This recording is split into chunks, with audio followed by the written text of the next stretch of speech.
Darkcast Network. Indie pods with a dark side.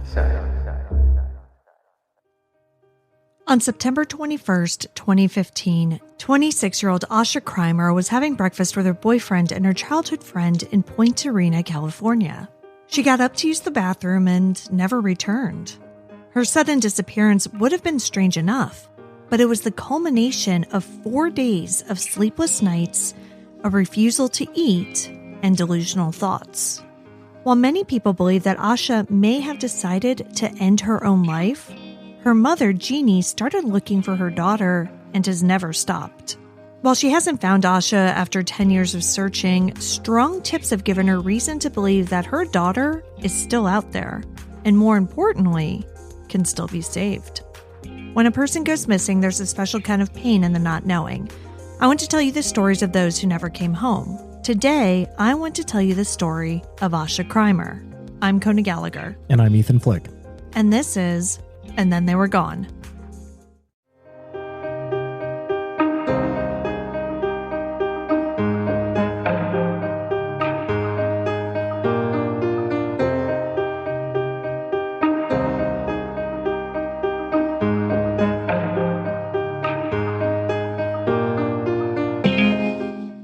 Welcome back, everybody. Welcome back. Thank you for joining us once again. I'm Kona. And I'm Ethan. And we're the husband and wife team behind this podcast. Each week, I tell you the story of an unsolved missing persons case. Ethan doesn't know anything about the case going into the episode and is here to provide his reactions and questions in real time, hopefully asking some of the same ones you have at home.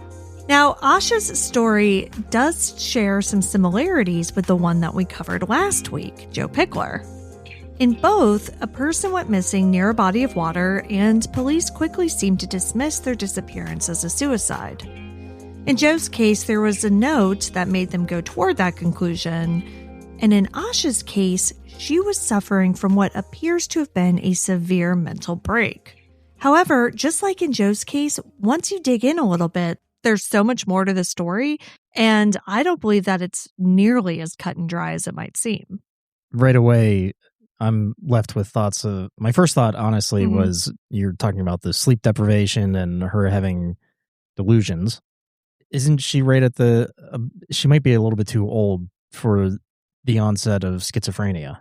Yeah, I mean, I think that early to mid-20s is kind of when that appears. I think it shows up in men usually a little bit earlier. So I think she's on the right bubble. She's in the window, kind around of. there. And and so we will talk about that and whether or not she has any family history of mental illness, whether she has personal history, things like that. Because, obviously it's been over 10 years now and people have kind of thrown out every possibility. And what was that? We had a case, we had several cases actually, and I can't remember the name of the disease, but it's like where they have amnesia, like temporary amnesia. Yes, I actually had to look up what it was called as well, because I knew, the big story that we covered was Hannah Up. Right. And she's the one in New York City who just completely forgot who she was and was just living in New York City, showering at gyms and kind of living a normal life, but not knowing her identity. So she was suffering from a dissociative fugue. Right. Yeah. Dissociative fugue. And along with that, there's paranoia. Yeah, and she was really paranoid. With that, right? Like, because she was convinced that the cops were after her for some reason. She said later that she just remembered having this feeling of being hunted. Right. Yeah. So those are the two things, just from your initial description of the case. Like, that's the two things that hit me right away, the possibilities. Yeah, no, and there are a lot of possibilities, and it's very interesting. So, yeah, let's get into it. But before we do, we, of course, have had a bunch of people join us over on Patreon, so we want to take a moment to give them a shout out. Thank you to Chelsea M., Isabella L., Emma Lynn, Thora F., Steve M., Trishan M., Nora U., and Stacy S. We really appreciate your support. Thank you all so much. As a reminder, if you'd like to get our episodes ad-free and sometimes early, you can join us over on Patreon at any level you want, starting at just $2 a month. You'll also get a free copy of the ebook that I wrote. So now we can get into the story of Asha Kreimer. Asha Kreimer was born on May 2nd, 1989 in Hilo, Hawaii to Jeannie and Russell Kreimer. She had one sister, Johnsy. In 1991, her family moved to Redcliffe, Australia, where Jeannie was studying midwifery. Now, I'm not sure if Russell was Australian. He died many years ago, but I've seen interviews with Jeannie, and she's definitely American. So I'm not exactly sure how the whole family ended up in Australia. But either way, being born in Hawaii meant that the Kreimer girls were able to enjoy dual citizenship. Nice. Much like Nicole Kidman. I did not know that. You didn't know that? Yeah, Nicole Kidman was born in Hawaii and then was just raised in Australia. What happened to you? I didn't go to Australia. You're missing a piece here. I know. I was born in Hawaii and then they took me to like Toledo. I mean, that is really a different country. Yeah. Toledo? Between the two is what I mean. Yes, Toledo. Asha definitely had an interesting childhood. Asha and her sister are biracial, and it's said that their father was African American. But after Jeannie and Russell separated in 1996, Jeannie took a job as a remote area nurse in Pipalchara, an Aboriginal community in Australia. Interesting. The girls went to school in Alice Springs. Now, the source material says that it's nearby. Like, the article that I was reading was like, and they went to school in nearby Alice Springs. But I mapped it out, and Google Maps says that Alice Springs is about 700 kilometers away from Pipalchara, which is like an 8.5-hour drive. So I'm not really sure about the logistics of that. Well, I mean, it could be the closest city to where she was. I have no idea. So I apologize to our Australian listeners. Like, I did try to use maps and I did try to figure this out because I'm not familiar with Australia really, but that's what it says. Jeannie described Alice Springs as a, quote, small, unsafe town where there exists a clash of cultures. There's a disparity between all the different peoples, Somalis, Muslims, personnel from the Pine Gap American Army Base, end quote.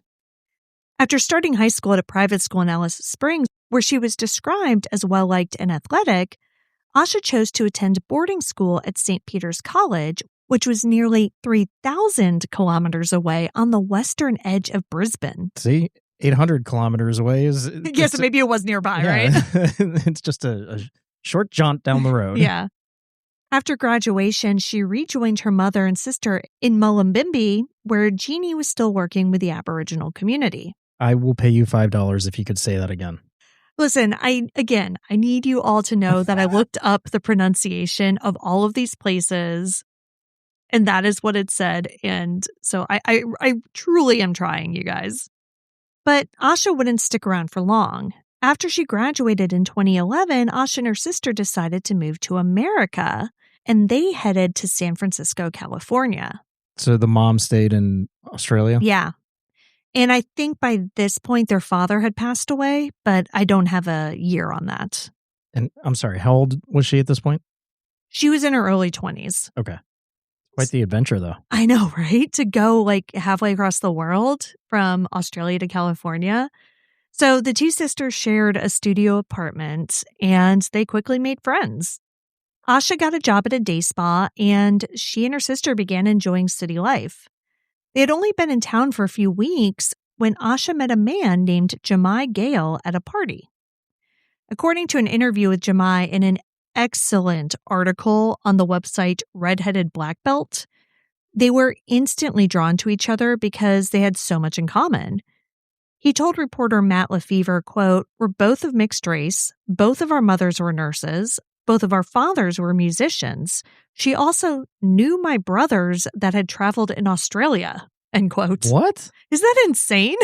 Yeah. I talk about fate bringing two people together, right? Yeah. That's nuts. Yeah.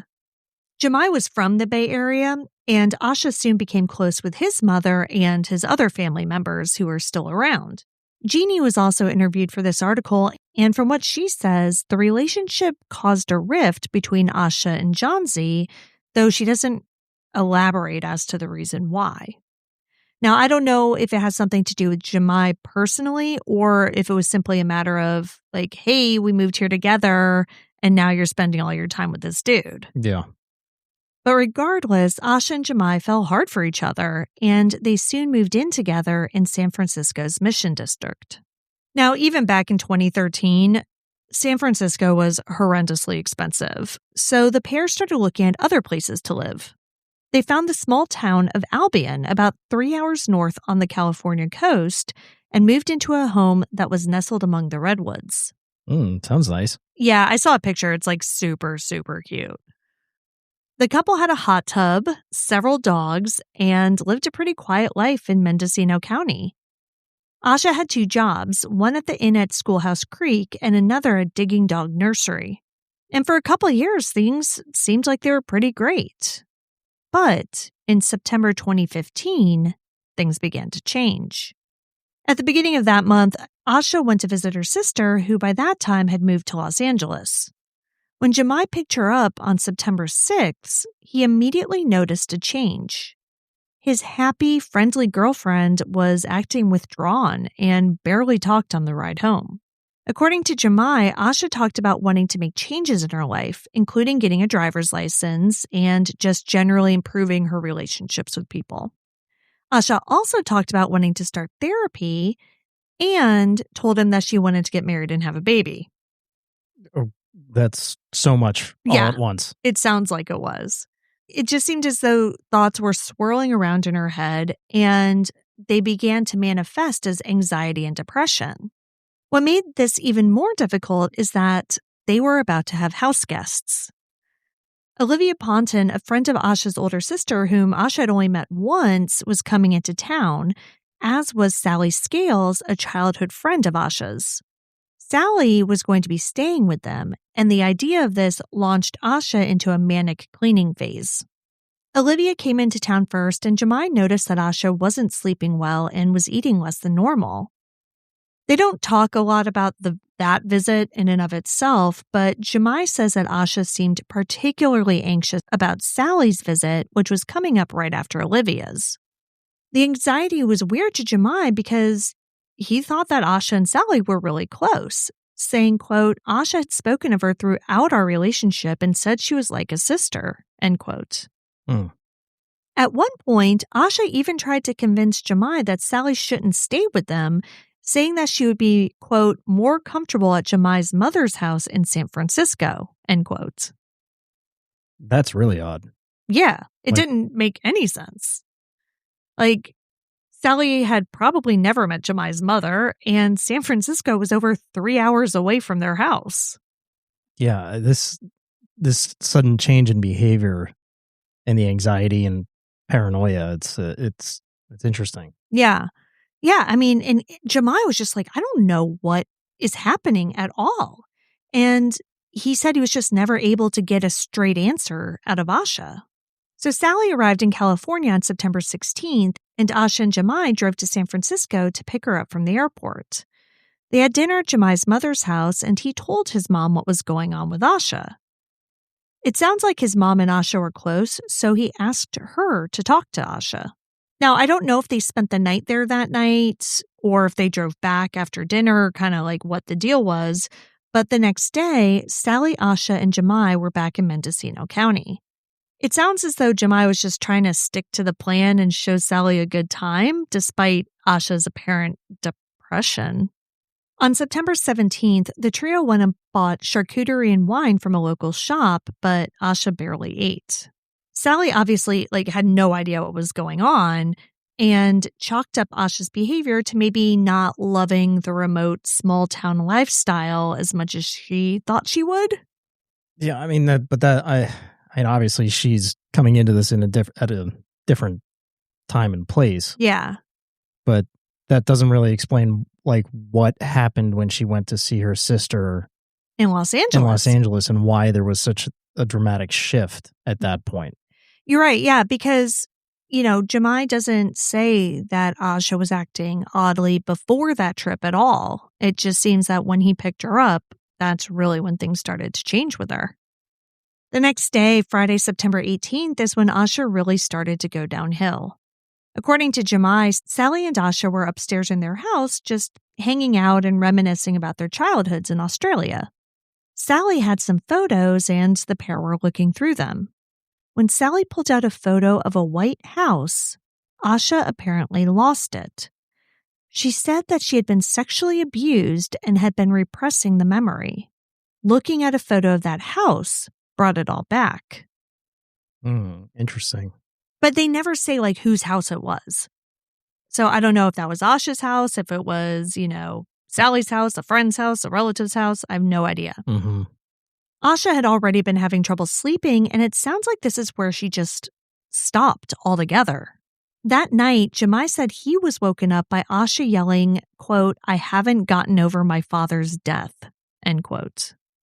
Jeannie and Sally agreed that Asha needed help. They started calling around to different clinics and therapists, but no one could get her in over the weekend. They made a plan to try Monday, but Asha continued to get worse. The late night screaming continued, and she refused to eat. Jeannie later said that the dinner they had at his mother's house after picking Sally up from the airport was the last proper meal that Asha ate.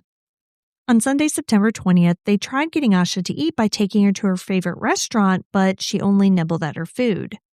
After getting back home, Asha told them that she wanted to call her mother in Australia, but when she got on the phone, she called 911 instead, and then she hung up. The dispatcher called back, but Asha refused to speak.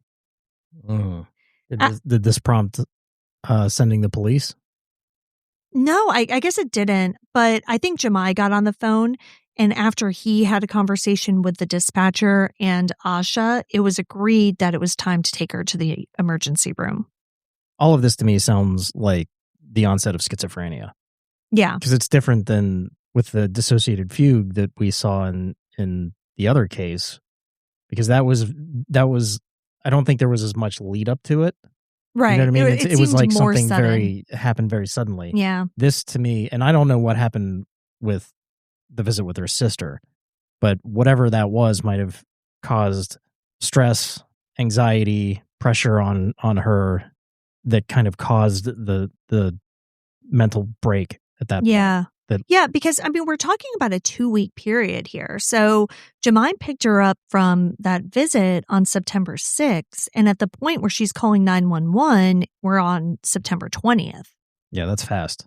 Yeah, but it's also not overnight, Right. So, she had been steadily getting worse. Yeah. But yeah, in this 2-week period, it's as though she just completely changed in just about every way.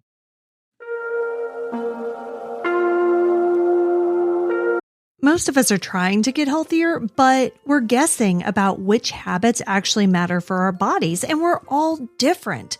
So what if you can measure how your body is aging and know exactly what to focus on next? Listen, I need instructions, and that's what True Diagnostic does.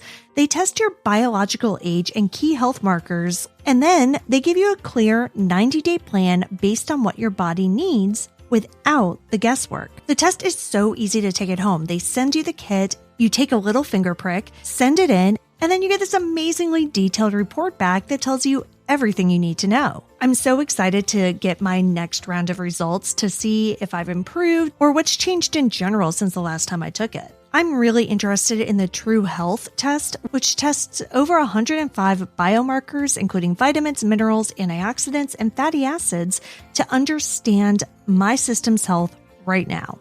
True Diagnostic is trusted by top longevity clinics and health professionals, not just consumers at home. And right now, my listeners can get 20% off at TrueDiagnostic.com using code ATTWG20 at checkout.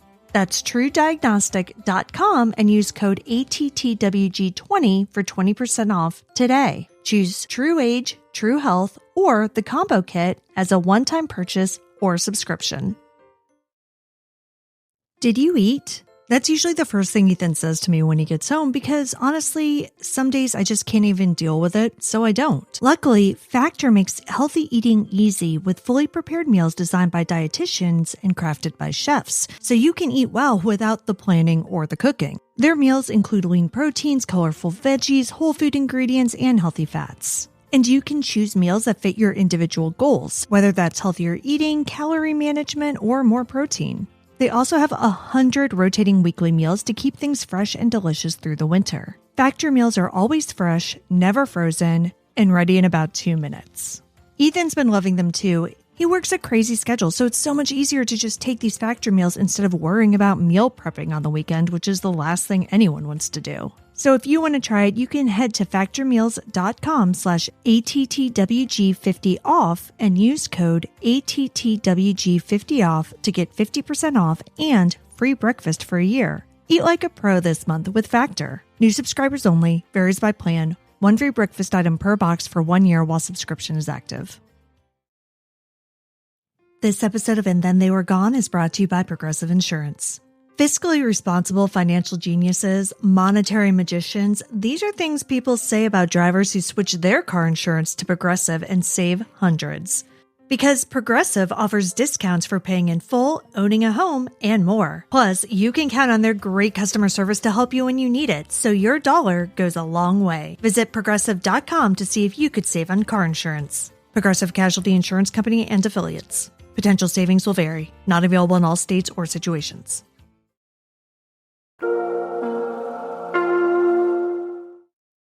Asha was taken to Mendocino Coast District Hospital in Fort Bragg, California. And while that should have led to her getting help, it didn't. The hospital's mental health care had recently been privatized. And from all accounts, it seems as though it was a complete mess. According to Jeannie, when they arrived, he told the nurse what had been going on, and she put Asha in a wheelchair. But before she could get her into a room, Asha, quote, put her feet on the floor, abruptly stopping the wheelchair, and stood up, then nearly fell over. Jeannie and the nurse, quote, stabilized her, and she reluctantly walked through the doors, end quote. Afterwards, Asha's, quote, legs, arms, and her body straightened, and her eyes got wide, and she stumbled backwards into the nurse's station, end quote. A panic attack, maybe? They didn't know what was going on. But, it obviously caused a scene because she's like crashing into the nurse's station. And so this next part is important. In reading Reddit threads and other forums about this case, a lot of people asked if she was on drugs. Like that people kept on thinking, okay, meth, right? Like she hadn't slept in 4 days. She hasn't been wanting to eat. Sure. Sounds like meth. And a general drug-induced psychosis could explain a lot of the emotional dysregulation she was experiencing.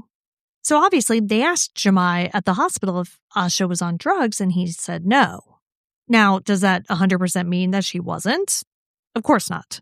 But I don't think we can definitively say that she was either. Her symptoms could have been drug-related, but they could also have been due to a mental break or schizophrenia or bipolar disorder or any number of mental health concerns. In fact, Asha's mother, Jeannie, said that Asha's father was discharged from the Army after having a similar breakdown. Uh-huh. And they didn't call it schizophrenia? No. Just some sort of mental break. Yeah, she didn't go into any details in the article I read. She just kind of mentioned that. And then I read another article in which she said that both sides of the family had mental health issues. So she didn't give any more details, but again, it doesn't sound like it was just the father. Yeah. But I feel like if the Army's willing to discharge you, it's got to be pretty bad. Yeah. And I really have to hand it to that article in Redheaded Black Belt again. It's the only source I've found that has this much detail about what happened in the days and hours leading up to Asha's disappearance. There's information in this article that I've never seen reported anywhere else. And like I said, they interviewed Jeannie and they were able to interview Jeannie as well. So we really have a lot of insight thanks to them. So after the drug question, Jeannie started explaining everything that had been happening over the past several days and, the week, really the last 2 weeks. While he was doing that, Asha, quote, got up and bolted out of the emergency room, end quote. Jeannie tried to stop her, but she had what he called super strength. He also said that no one in the hospital offered to help him. Oh, that's nice. Yeah. Well, I guess they left the hospital, so it's not their problem, right? Yeah, I guess. But, nobody did anything. So Jeannie followed her outside and a nurse who was, I think, already outside, like probably taking a smoke break, honestly. But, a nurse told him to call 911 and follow Asha from a safe distance. And this part is so important in terms of what could have happened once Asha disappeared. As Jeannie was on the phone with 911, Asha approached a car with a family inside and tried to get in. Yikes. Now, they were obviously freaked out. Yeah. So they drove off. There was another car that was driven by a guy who Jeannie said was pretty sketchy looking. Asha also tried to get into his car. According to Jeannie, the guy looked like he was going to let her in, but once he saw Jeannie, he drove off. A Fort Bragg police officer arrived and Jeannie filled him in. He decided to put Asha on a 5150 hold, which is an involuntary temporary psychiatric hold that's done when you're determined to be a threat to yourself or others. This hold is typically 72 hours long, and the purpose of it is to get the patient into a safe space where they can be evaluated and treated. The hold can be extended if deemed necessary, but the 5150 itself is really more of a triage move. Yep. Because the officer was placing Asha on this hold, he handcuffed her and transported her and Jeannie back to the emergency room. Now, according to that article, after arriving back at the hospital, it took, quote, 2 police officers, a paramedic, and 3 hospital staff members to wrestle her into a 4-point restraint. Jesus. End quote. Wow. Yeah. Even after she was restrained, Asha apparently continued to be agitated. Now, a nurse was able to get her to agree to a blood and urine test and was able to complete the urine test. However, I've never read anywhere about what the official results of that test were. So the question of whether or not drugs were involved, no idea. But according to Jeannie, the nurse said that she suspected a urinary tract infection just based on the appearance. Oh, okay. It's been widely reported that due to her agitation, the blood test was never able to have been performed. Sure, I can see that. Of course, yeah, it's kind of hard to get a needle into somebody, but I still don't understand why they didn't sedate her. Yeah. I don't know why they wouldn't either. I mean, especially when she's on a 5150. Like, this isn't just an average patient who isn't being cooperative. Like, they are on an involuntary psychiatric hold.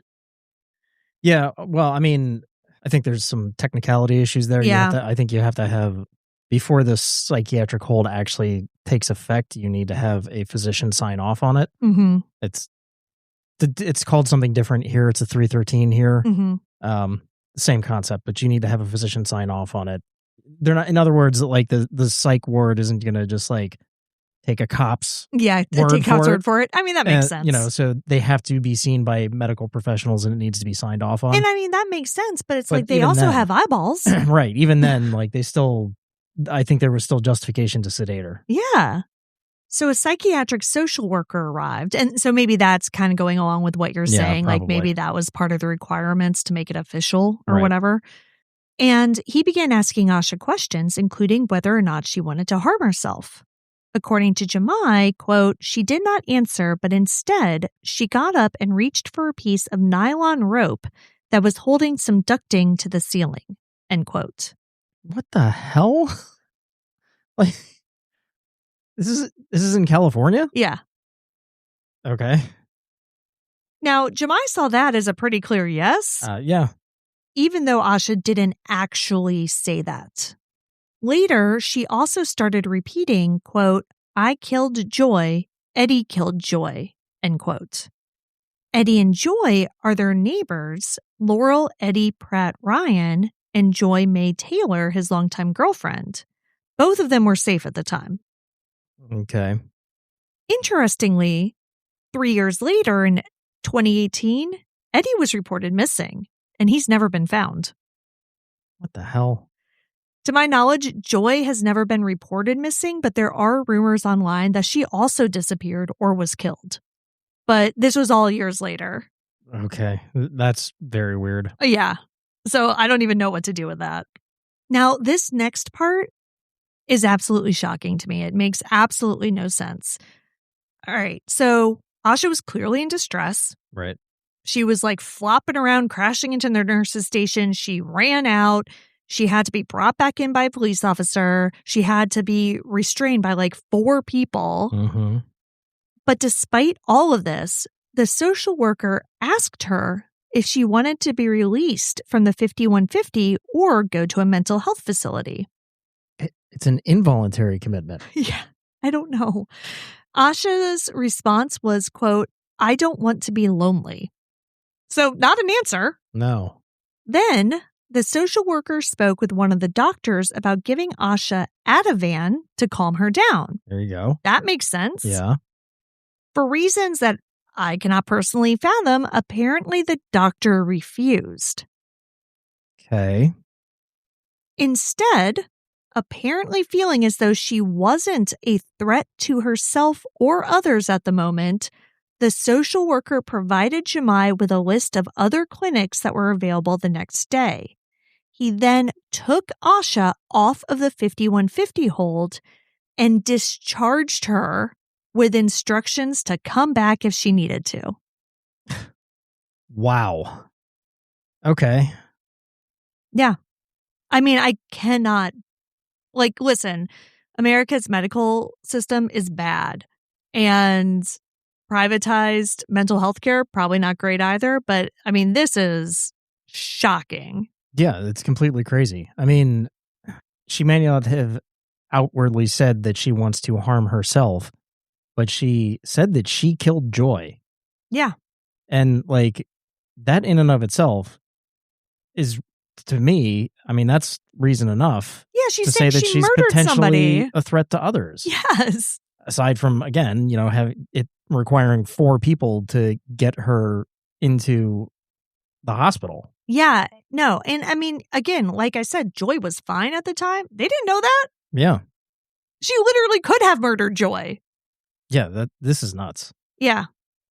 But they left because, like, what else could they have done at that point, So Asha obviously wasn't better. So the drive home was full of the same things that had been happening for days. She said that she had slept with one of Jeannie's friends early on in their relationship and kept repeating that she had killed Joy. Jeannie even said that Asha tried to jump out of the car at one point. So he gets her home, and he and Sally tried again to get some food in her. Asha threw it away, though. At one point, she was outside with a candle, and Jeannie told her she couldn't play with fire. Asha refused to go to sleep and stayed fully dressed. Jeannie said that he heard her start the car several times during the night, but thankfully she didn't try to actually leave. Now, it's been reported that Asha didn't have a driver's license, but I don't know if that's because she just didn't have an American driver's license or if she never learned to drive or, what the deal was there. So by the next morning, September 21st, Jeannie was at his wit's end. He called his mother for help, and Asha agreed to get on the phone with her. But he said that once Asha started talking to his mother, she put on this fake upbeat voice and told her that she was doing great and had gotten medication at the hospital, which was not true. Yeah. What the hell? After the phone call, Jeannie made Asha a protein shake, but she spit it out. While he was distracted, she slipped out of the house. When he noticed, he went outside and found her, quote, jacket lying in the middle of the road that leads off of our property, end quote. After not finding Asha, Sally and Jeannie got in the car and drove to Middle Ridge Road, where they found her walking calmly. They brought her back home, but just a few minutes later, she took off again.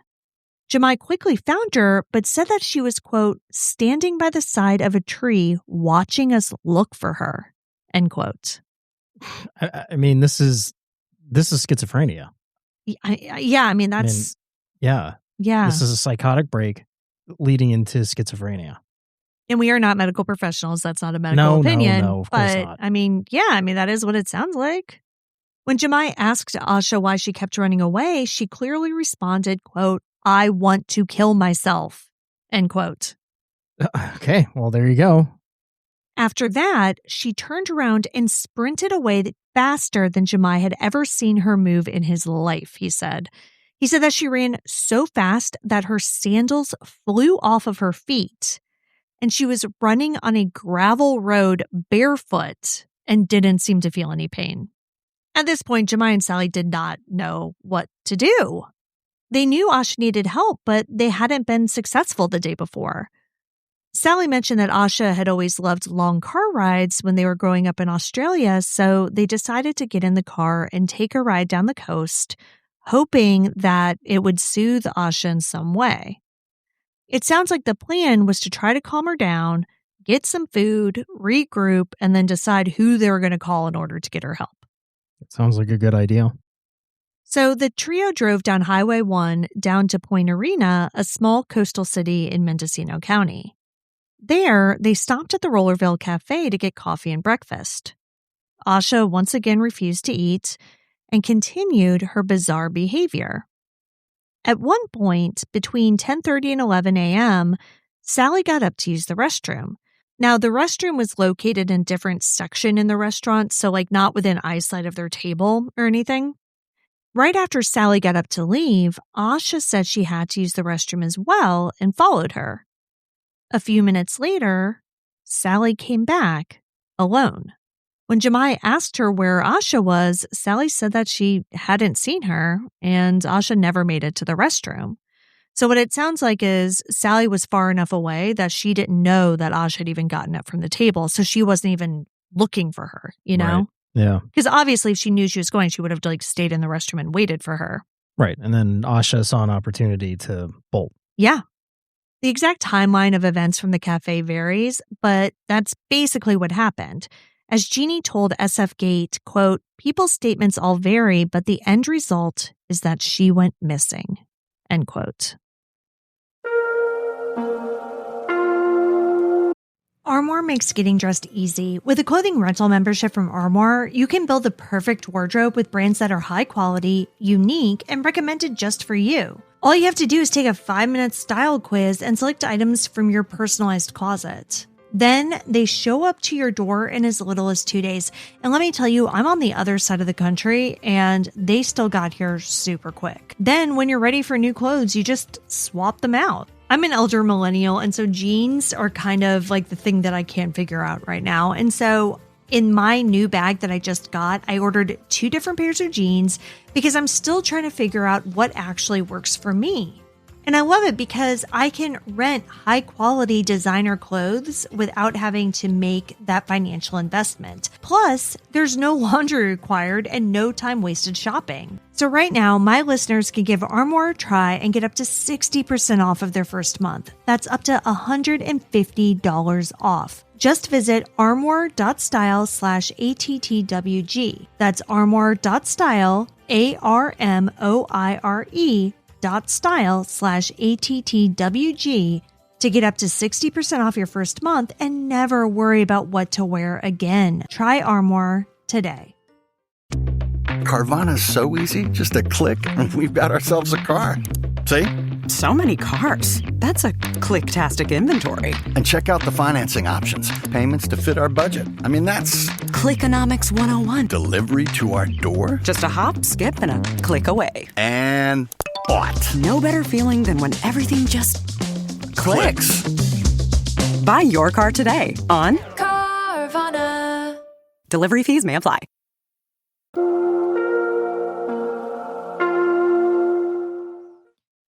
For the next 3 hours, Jemai and Sally frantically searched for Asha around the restaurant to no avail. Point Arena is around 25 miles or so from Jemai and Asha's home in Albion, so they knew she couldn't have gotten back on her own. Asha also didn't have her cell phone with her, and she wasn't even wearing shoes at the time. Since they couldn't find her, they hoped that she had hitchhiked home. I've never been to that part of California, but it does seem like the type of place where a hitchhiker could conceivably be picked up. I think you'd have a better chance there than you would here, for instance. I mean, I think you'd have a better chance in California, and anywhere in California, getting picked up as a hitchhiker versus out here. Yeah. But especially that part of California, it's very hippie-ish, a lot of things. I think hitchhiking is a little bit more Common there, yeah.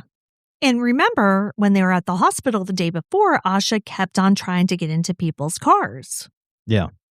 So Jemai and Sally drove back to the house, but Asha wasn't there. Sally decided to stay behind in case she showed up, and Jemai went back to the cafe. On his way back to Porterina, he called 911 and reported Asha missing. After law enforcement was involved, they performed ground searches as well as aerial searches and searches of the shoreline. Now, Point Arena is by the water and it's by cliffs. The idea that Asha jumped off a cliff was a very strong possibility. She had very clearly told her boyfriend that she wanted to kill herself. Right. You know, she was obviously acting erratically. She hadn't eaten. She hadn't slept. Like, suicide certainly makes sense in this situation. But no trace of her was found anywhere around there. In the days after Asha vanished, there were reported sightings of her. Some of them have been described as unverified, and some of them have been discussed by Asha's mother over the years. SF Gate reports that Jeannie said Asha was seen a few hours later at a store in Gualala with a young man with sandy hair. And there were also claims that she was seen at a nearby beach with the same unidentified man. Gualala is another coastal town about 14 miles south of Point Arena in the opposite direction of Asha's home. After Asha's disappearance, especially in early interviews, Jeannie has often seemed suspicious of Jemai. And I'm not sure if her suspicion ever got to the point of her thinking that Jemai caused Asha's disappearance, but from interviews she's given over the years, it seems as though at the very least she partially blames him for letting Asha disappear, basically. And I mean, I understand that, right? It's like you're in Australia, your daughter is in California, she's with this guy who, you barely know if you know him at all. Like, I don't even know if they had ever met at that point. Right. And then your daughter goes missing. And, you hear this crazy story about her acting erratically in a way that you as her mother have never known her to act. Right. Like, I get that. I get thinking like, well, what the hell did you do? Yeah, sure. I mean, and, it's also, part of the coping mechanism of dealing with something like that. Oh, 100%. Yeah. Looking for people to blame Yeah. for what's happening. Yeah. I mean, that's a completely natural response. Yeah. But from a law enforcement perspective, Jemai has been cleared. Mendocino County Sheriff Office's Public Information Officer, Gregory Van Patten, publicly stated, quote, "We do not consider Jemai a person of interest. There is no information to suggest he is connected to her disappearance," end quote. And I think that makes sense given his story, which includes verifiable details Right. like the 911 calls, the trip to the hospital, Plenty of etc. witnesses. Exactly. Yeah. This isn't a story of a guy who said his girlfriend was acting crazy in order to make an excuse when she suddenly goes missing. Right. Plenty of people saw her. Yeah. Both at the hospital, at the cafe. You have a live-in witness, essentially. Yeah. The friend, Sally. Right. I mean, you're right. You have like all of these people, you have his mother, like all of these different people have seen different aspects of this behavior. Yeah. Now, all of this happened a decade ago. And so when I was looking into it, I was obviously curious as to what the prevailing opinion is now. And it seems as though a lot of people, including law enforcement from what it seems, believe that Asha decided to end her own life and likely jumped off of a nearby cliff. They say that her body was washed out to sea and just hasn't been recovered. And that's obviously a possibility, like we said. Course. But it's not what her mother thinks happened to her. Jeannie thinks that her daughter is still alive. Now, this, of course, is not uncommon. A lot of families don't want to believe that their loved one decided to end their own life. We talked about this just last week with Joe Pickler. But what struck me about it is how matter-of-fact Jeannie is. One of the first places I went when I started looking into this story for this episode is the Missing Asha Kreimer Facebook page. It's not updated terribly often nowadays. The last post was for Asha's birthday in 2025, but the comments were incredibly interesting. Well, I was expecting a lot of "I hope you're out there and you're okay" type comments from Jeannie and Asha's other loved ones. Instead, they're very specific. One from 2021, which was 6 years after she went missing, says, quote, Asha has been spotted as recently as March 2021 in Ukiah and Upper Lake, California. She is described as mentally disabled, acting disinhibited at times. She has a right-sided limp and is often seen in the company of homeless individuals. End quote. I mean, that was going to be my theory, is that she had this psychotic break. She's in the thralls of schizophrenia, and she's homeless. She's in a homeless encampment somewhere. I mean, like, I've dealt with homeless individuals a lot with my job, and I mean, 90% of them are mental health consumers. You know, that's kind of what happens. They have some sort of break and they end up on the streets somewhere. Yeah, and that's a possibility that Jeannie seems to have been working under for the past 10 years. So Upper Lake, California, where this sighting was, is off the coast about 75 miles east of Point Arena, where Asha was last seen. Another comment from a post in 2024, marking the 9th anniversary of Asha's disappearance, says, quote, "She seems to be around Clear Lake area these days. If you could keep your eyes out for her, I would be most appreciative." End quote. Who are the people making these comments? It's mainly Jeannie. Oh. Yeah, so I think her sister also has access to the page, but it's pretty much the two of them. Even though Jeannie lives on the other side of the world, she's been active in her daughter's case since the very beginning. She arrived in California within 48 hours of finding out about Asha's disappearance, and she's had boots on the ground ever since. The documentary series Murder Mountain, about the violent marijuana business in Humboldt County, California, opens with shots of Jeannie passing out flyers and asking residents if they've seen Asha. But then she's not mentioned in the rest of the series. Well, so Jeannie comes back in the last episode and talks a little bit more about her. Okay. But yeah. So just to be clear, I was watching the whole series because I kept on waiting for like more mentions of Asha, and you were home, and I was telling you, like, I'm watching this for a case, and like it opened up with her and there hasn't been a single word about her since. It is a really good series though. So it was definitely worth it. But Jeannie also said in a later interview that she ended up in that documentary purely by happenstance. Really? Yeah, which is why she wasn't really a big part of it, because she just was literally in this small town handing out flyers when the crew was filming. And so the crew approached her and asked her what she was doing, and they decided to interview her. Now, in the interview, were there any ties? Had somebody seen Asha there in the town? So I think that Jeannie was there based on tips. They didn't talk about that specifically in the docuseries, but I think she had gotten tips about that. And one of the theories that Jeannie has said, at varying points, was that she thinks that Asha might be with some of these illegal marijuana growers. So the whole documentary about Murder Mountain is basically how for decades these people have had illegal pot farms.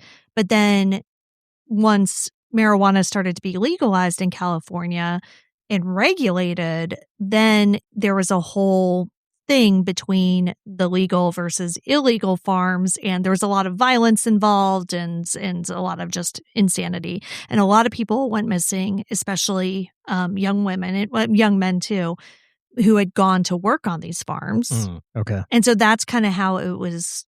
That's how Asha's case kind of got looped into it. Exactly. Okay. So they're thinking, well, maybe she went and found work with on one of these farms and something happened to her from there. Or she's still up there being heavily guarded. So that's one thing that Jeannie said. Like, she thinks that she might be with one of these illegal marijuana growing operations and she's being guarded.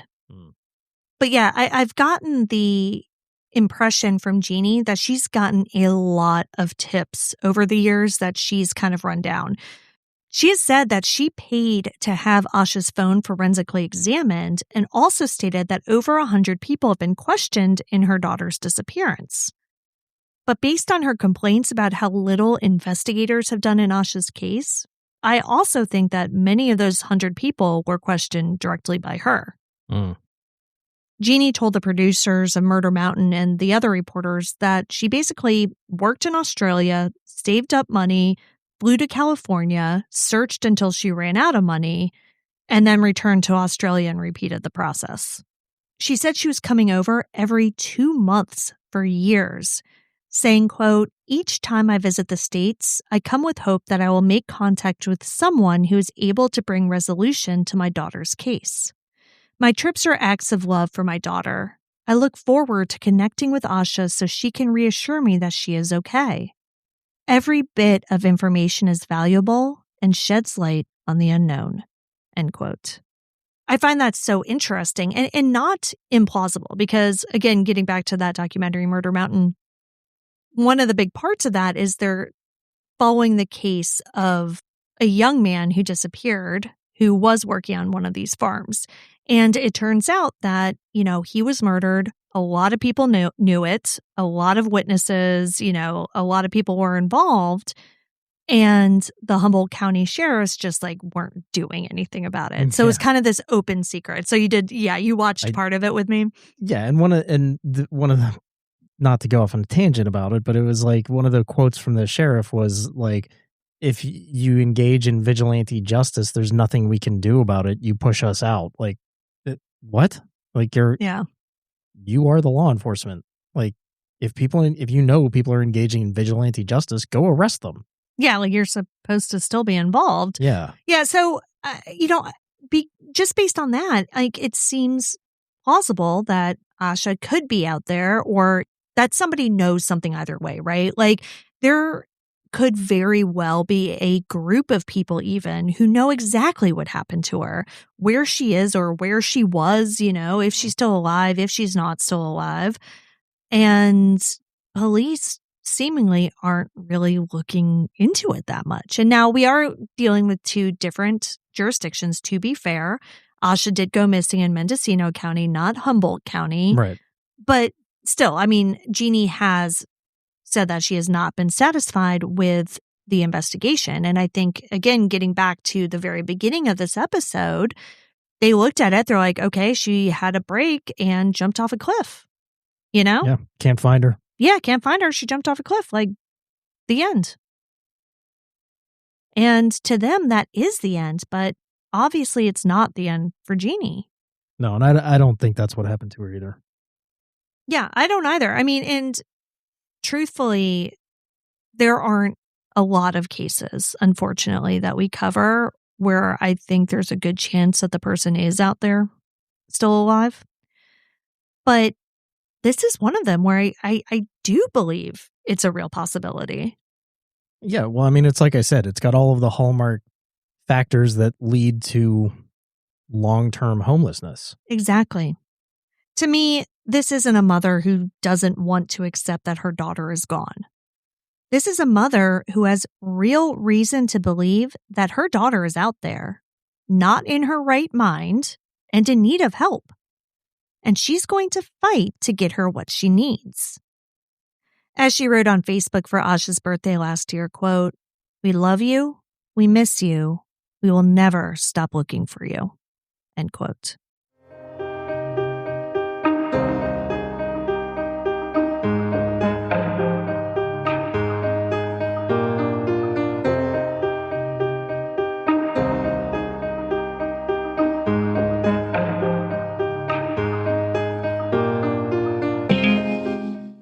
Asha Kreimer has been missing from Point Arena, California since September 21st, 2015.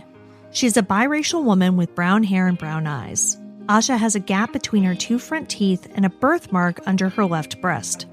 She has a tattoo of the red outline of a triangle on her right wrist.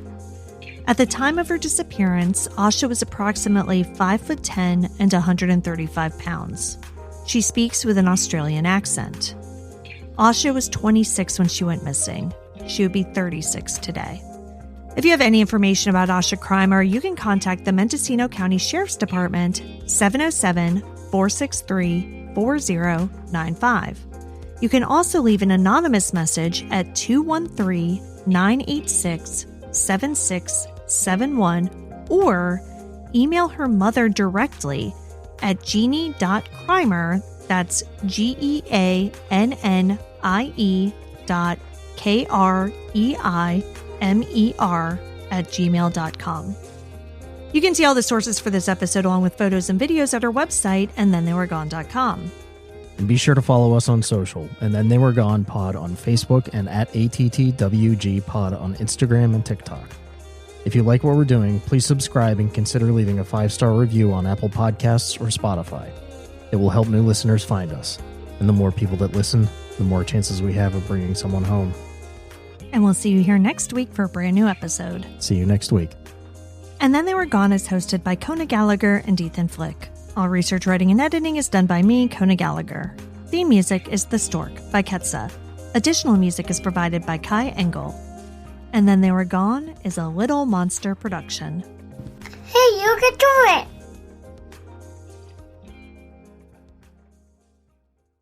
Skincare experts and dermatologists have often touted the benefits of indoor humidity as essential for healthy, glowing skin. But did you know dry air can start to harm your skin in as little as 30 minutes? For years, many people have relied on humidifiers for better skin, sleep, and overall wellness. But traditional models, bulky, mold-prone, and difficult to maintain. That's where Canopy Humidifier comes in. Recommended by leading dermatologists, Canopy is a completely reimagined humidifier designed to elevate any space, offering the ultimate in skincare and wellness benefits.